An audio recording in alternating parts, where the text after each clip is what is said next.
එතකොට පුතී දැන් ඔයාලා 30න් කොහොමද ඒක කරන්නේ? අපි તો මාසේ පඩිය ලක්ෂ එකමාරයි.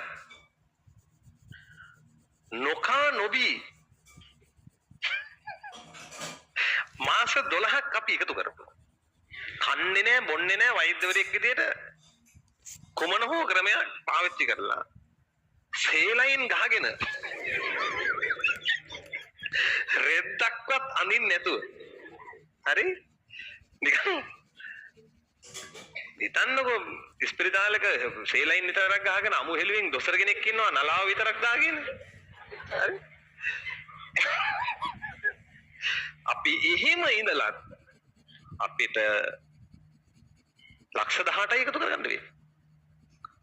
නේද? රයිට්. ඔයාලගේ උත්සාහය හොඳයි 30 කියලා හිතපු එක.